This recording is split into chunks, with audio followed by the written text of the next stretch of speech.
specifikt omkring det med, hvordan vi opdrager vores børn.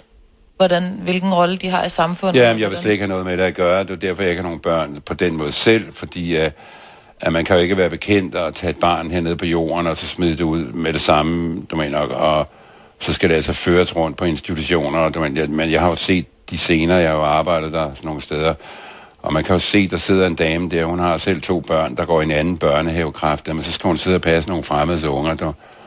Det er totalt syre, og det drejer sig ikke om andet end at skrave penge ind til Rothschild og Rockefellers i forvejen rige venner, ikke også? Så det er fuldstændig absurd, at vi skal bruge verden på den måde. Hvorfor skal verden se sådan ud, at vi skal rende og være slaver for en flok perverterede, indavlede røvhuller, du mener, som simpelthen har så meget, at de bliver perverse af det. Det kan jeg ikke se. Hvordan hænger den negative tegning af verden sammen med, at du virker som et enormt lyst og energifyldt menneske? Det er der ingen mand siger, og de skal fandme ikke få lov at ødelægge vores gode humør. Og det skal de heller ikke. Men det er jo ligesom, nu har de bedraget menneskeheden, jeg ved ikke, hvor mange generationer. Undskyld, jeg skal lige... Det er de der... man kan sige, det ligger i bloodlines. De går meget op i bloodlines, de der mennesker der. Og de sidder på 1% af... Eller 1% sidder på 90% af jordens værdier. Det ved du ikke så noget, selvfølgelig.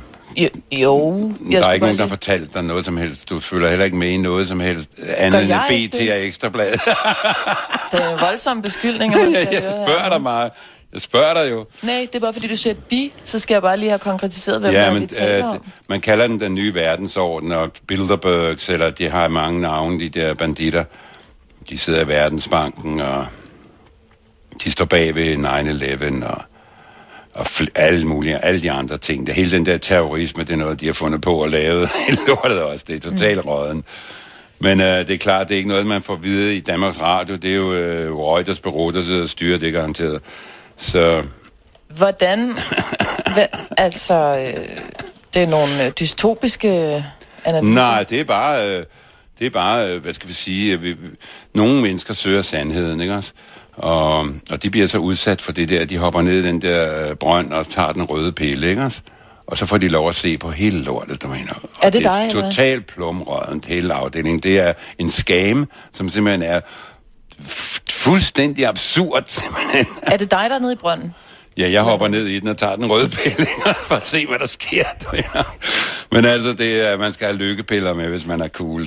Så først en røde pille, og så lykkepiller? Ja, for altså, er det virkelig svært at komme igennem den. Men Stig, det virker da ellers som om, at du, og nu ved jeg godt, det interesserer dig ikke så meget dig personligt, men det virker da som om, du har været ret begavet gennem dit liv. Du har da fået mange ting for ærende. Altså, jeg har jo totalt gjort alt, hvad jeg selv havde lyst til, og jeg har fået alle mine ønsker opfyldt, både de åndelige og de fysiske.